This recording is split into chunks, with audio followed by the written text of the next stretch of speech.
नमस्कार दोस्तों, मैं कृष्णमूर्ति आप सभी का स्वागत करता हूं लर्निंग मिरर यूट्यूब चैनल में।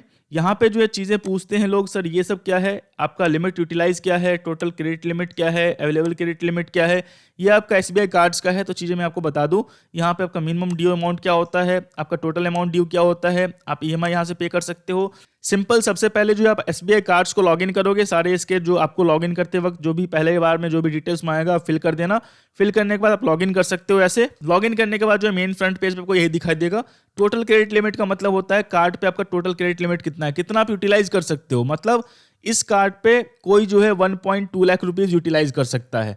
उसने कितना अभी तक यूटिलाइज कर लिया है, ऑलमोस्ट 1.2 लाख रुपीज का उसने 92,578 रुपीज जो उसने यूटिलाइज कर लिया। मतलब उसका कुछ सामान खरीद लिया या उसने कैश विड्रॉल कर लिए, कुछ भी कर लिया, मतलब इतना पैसा उसने यूटिलाइज कर लिया। कितना पैसा बच रहा है, उसका पैसा बच रहा है 27,421 रुपये उसके पास बच रहे हैं। मतलब ये यूटिलाइज कर सकता है कोई नया सामान खरीदने के लिए या कुछ और करने के लिए। इससे ऊपर खरीदोगे तो ओवर लिमिट चार्ज लग जाएगा, वो अलग है, वो चीज ध्यान रखना। तो इतना आपका क्रेडिट लिमिट अवेलेबल है कि जिसको आप यूज कर सकते हो। टोटल क्रेडिट लिमिट कार्ड का जो वो आपको यहाँ दिखेगा, और किसका कार्ड है वो यहाँ दिखने वाला है। वीजा, रुपए, मास्टर कार्ड यहाँ दिखेगा, और कितना आपने अभी तक यूटिलाइज किया हुआ है वो आपको यहाँ दिखने वाला है।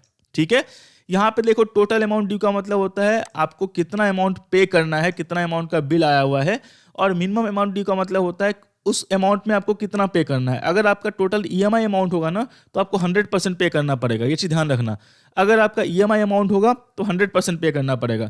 अगर मान लो आपने लमसम खरीदा होगा कि मान लो आपने 50,000 रुपये कुछ खरीदा है और उसको ईएमआई में कन्वर्ट नहीं करवाया है, तो 50,000 का 5% कितना होता है, आपको 2,500 रुपये पे करना पड़ेगा। तो यहाँ पे मिनिमम अमाउंट ड्यू का मतलब होता है कितना अमाउंट आपको मिनिमम पे करना है। अगर आप मिनिमम अमाउंट ड्यू पे करते हो तो बाकी का जो अमाउंट आपका बचा हुआ है, जैसे मान लो यहाँ पे 15,000 होता है मेरा और यहाँ पे होता है सिर्फ 5,000 पे करने के लिए, तो मैं यहाँ 5,000 पे कर देता।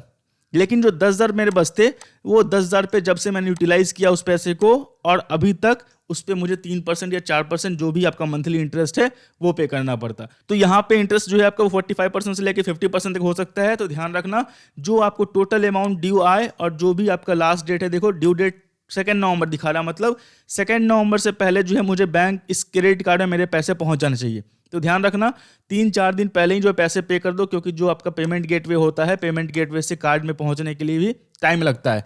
कोई कोई बहुत जल्दी पहुंच जाते हैं, कोई कोई में बहुत टाइम लगता है। तो आप 2-3 दिन पहले जो है पे कर देना। 2 नवंबर से पहले जो आपका टोटल ड्यू अमाउंट है वो इसमें पहुंच जाना चाहिए, ये या मिनिमम ड्यू अमाउंट। अगर आप मिनिमम ड्यू अमाउंट पे करते हो तो सिंपल, अगर आप ये पे करते हो तो आपको इंटरेस्ट पे करना पड़ेगा जो अमाउंट आपका बच रहा है रेस्ट अमाउंट पे। अगर आपने पूरे पैसे पे कर दिए तो कोई आपको इंटरेस्ट पे नहीं करना, और ये 2 नवंबर से पहले पे करना है। आप यहाँ से भी पे कर सकते हो कार्ड से, पे इन ईएमआई है, और ईएमआई है तो पे कर सकते हो यहाँ से, या फिर पे नाउ पे ऑप्शन पे क्लिक करके जो भी अमाउंट है आपका वो आप पे कर सकते हो। यहाँ पे देखो लास्ट अमाउंट पेड जो है इसने पे कर दिया है 26 अक्टूबर को, मतलब जो इसके टोटल मिनिमम ड्यू अमाउंट है वो ऑलरेडी जो है क्रेडिट हो चुके हैं, इसने पे कर दिया है।